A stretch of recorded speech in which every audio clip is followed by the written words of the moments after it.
नमस्कार साथियों।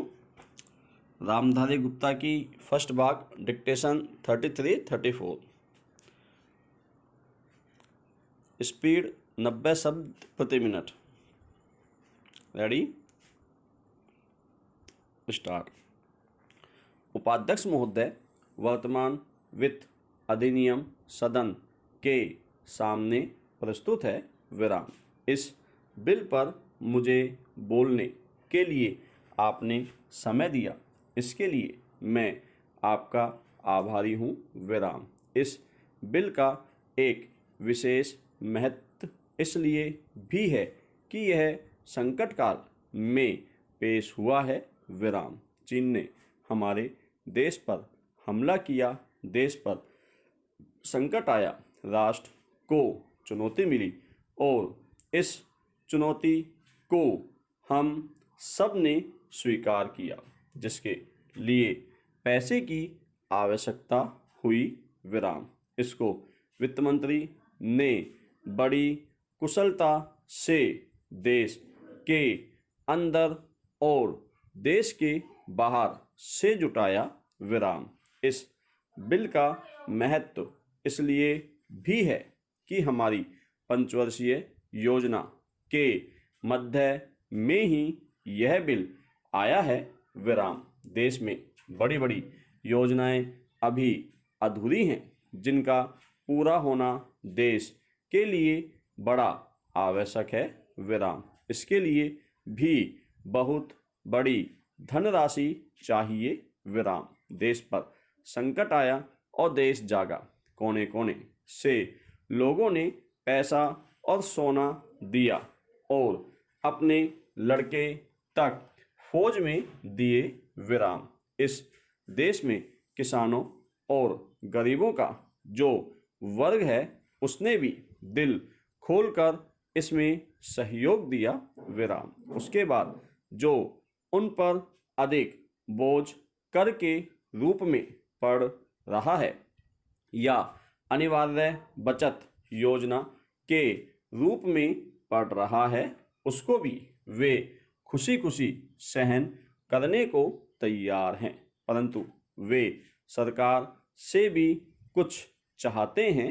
विराम। वे चाहते हैं कि उनकी जो गाड़ी कमाई का पैसा है, खून पसीने का जो पैसा है, वह व्यर्थ के कार्यों में न जाए और उसका सदुपयोग हो। विराम। इसके अतिरिक्त उनकी कुछ अपनी दिक्कतें और परेशानियां हैं, जिनकी ओर सरकार का ध्यान जाना चाहिए। विराम। इस आपातकाल के समय में तो उनको इन आए दिन की कठिनाइयों से राहत मिलनी चाहिए। विराम। ऋण लेने में और अन्य कार्यों में जो अड़चनें पड़ती हैं, वे दूर की जाएं। विराम। किसान भारत की रीढ़ है। अगर इनको सुविधाएं दी जाएंगी तो देश आगे बढ़ेगा। विराम। पैरा। आज जहां देश के साधारण लोगों ने इस सरकार का हाथ बटाया, वहां एक वर्ग ने, जो कि धनी कहलाता है, अपने साधनों के अनुसार सलाहकार के सुरक्षा कार्यों में सहायता नहीं की। विराम। मैं यह नहीं कहता कि उन्होंने बिल्कुल सहायता नहीं की, लेकिन अपनी स्थिति के अनुसार सहायता नहीं की। विराम। जहाँ तक योजनाओं का संबंध है, इस देश को समृद्धशाली बनाने के लिए योजनाओं पर काफ़ी काम हो रहा है। विराम। पैरा।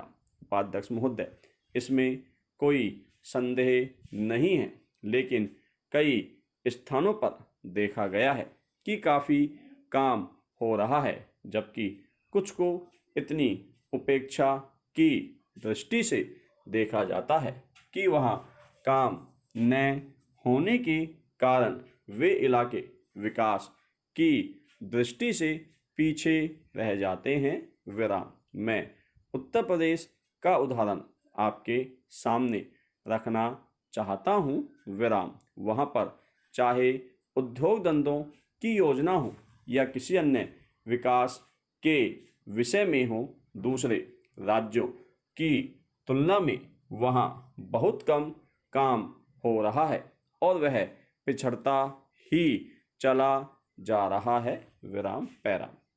माननीय अध्यक्ष महोदय, इस विधेयक के संबंध में इस सदन के इधर के बैठने वाले लोगों ने और उधर के बैठने वाले लोगों ने बहुत सी बातें कही हैं विराम। जैसा कि यह विधेयक है, इसको अभी प्रवर समिति के सामने विचार के लिए जाना है और वहाँ से विचार होने के बाद यह इस सदन के सम्मुख फिर से विचार के लिए प्रस्तुत किया जाएगा विराम। तब माननीय सदस्यों को पूरे तरीके से यह अधिकार होगा कि जहाँ तक इसके अनुबंधों का संबंध है उसमें परिवर्तन कर सकते हैं या उनको हटा सकते हैं विराम।